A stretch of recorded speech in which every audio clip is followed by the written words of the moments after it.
Nos tomamos un minuto para pensar.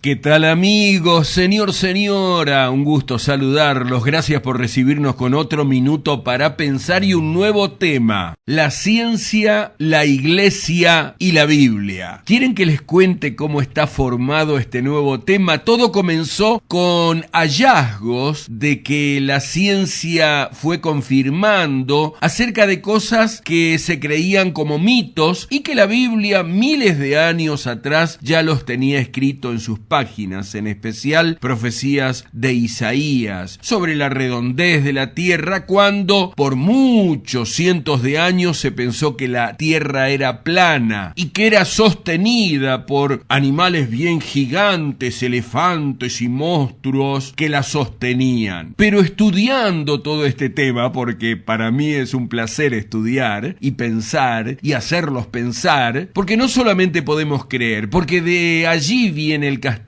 que muchos escépticos y burladores dicen le lavan el cerebro a ustedes y no los dejan pensar. Son unos tontitos que creen cualquier cosa. No, yo no creo en un Dios tonto. Yo creo en un Dios que me dio la capacidad intelectual de observación, de análisis. Es pues la fe, la certeza de lo que se espera, la convicción de lo que no se ve. Es verdad que no puedo poner mi fe en un microscopio o en un telescopio, pero la Biblia está cargada de verdades que si les hubiésemos hecho caso hubiese sido muy diferente la marcha del ser humano sobre esta tierra. Porque el primer tema se llamaba la ciencia y la Biblia, pero encontré después, bajo el estudio profundo, que la iglesia tradicional, la universal, la de siempre, la que nació después del Imperio Romano, también formaba parte de esa lucha entre ciencia y Biblia.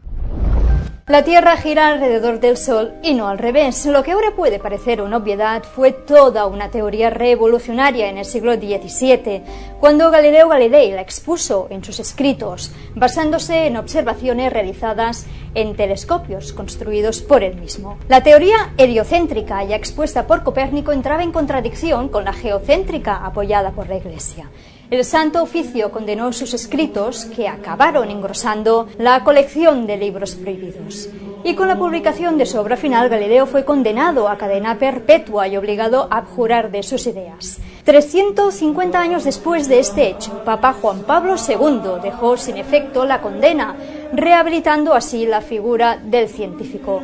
Bueno, y lo primero que me encuentro es con Galileo Galilei, un observador de toda la galaxia, inventor, creador del telescopio, llamado el padre de la ciencia, el padre de la física moderna. Es como decir el doctor Favaloro. ¿Y quién es Favaloro? Bueno, es aquel que desarrolló el bypass. Pero como iglesia, que nace después de Roma, la iglesia es la dueña de la verdad, la iglesia universal, la que heredó Pedro y sigue con los papas uno tras otro. Sin embargo, 350 años después de haberlo excomulgado a Galileo Galilei, el Papa Juan Pablo II tiene que pedir disculpas y decir: nos equivocamos, disculpen, Galileo Galilei tenía la razón.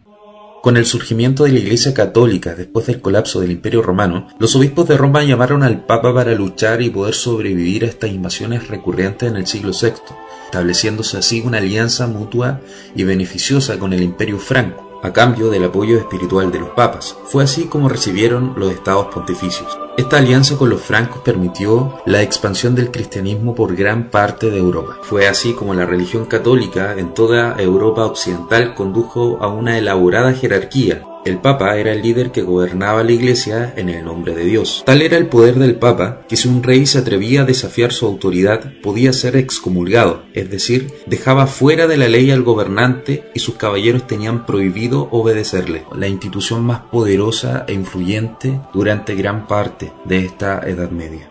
Con la caída del Imperio Romano en el siglo V, en el siglo siguiente, el VI, ya comienza el poder de la Iglesia Universal o Católica y el cristianismo se extiende con la cruz y con la espada, conquistando prácticamente toda Europa, teniendo gran poder no solo económicamente, sino como gobierno y también sobre las ciencias, o sea que estaba rodeada la Iglesia de gente erudita y conocedora que podía decirle, por ejemplo, a Galileo Galilei: no, tu telescopio no sirve, nosotros somos los dueños de la verdad. Mientras tanto, pasaron miles de años con una Biblia escondida o prácticamente enterrada debajo de una religión que suplantó a la verdadera palabra de Dios. Y allí nace la crítica de que ustedes le lavan el cerebro a la gente, de que no la dejan pensar, que no hacen estudiar a sus hijos. Sin embargo, el creador de la ciencia es Dios. Dios es el que nos dio la capacidad para que podamos oír, ver, tener paladar y poder encontrar en los recuerdos nada de un cuarto oscuro y olvidado, sino sí, me acuerdo cuando era chico hacíamos tal cosa y comíamos tal otra. Entonces, ¿qué es ciencia? Conocimiento, educación, investigación. Y eso dice Proverbios capítulo 8 versículo 22, de la sabiduría. Jehová me poseía en el principio, ya de antiguo, antes de sus obras. Eternamente tuve el principado desde el principio, antes de la tierra, antes de los abismos fui engendrada, antes que fuesen las fuentes de las muchas aguas, antes que los montes fuesen formados, antes de los collados ya había sido yo engendrada. No había aún hecho la tierra, ni los campos, ni el principio del polvo del mundo. Cuando formaba los cielos, allí estaba yo. Cuando trazaba el círculo sobre la faz del abismo, ahí ya dice que la tierra era redonda. Cuando afirmaba los cielos arriba, cuando afirmaba las fuentes del abismo, cuando ponía al mar su estatuto, con él estaba yo ordenándolo todo. Y era su delicia de día y de noche. ¡Qué maravilloso es poder encontrar en la palabra de Dios la respuesta a tanta ignorancia que permitió que millones de personas se pierdan por no conocer la verdad! Por eso Jesús dijo: conoceréis la verdad y la verdad os hará libres. Si el Hijo os libertare, no la religión, seréis verdaderamente libres. ¿Tenés un lugar en tu corazón para que Jesucristo ilumine el diario vivir de tu vida y la de tu familia?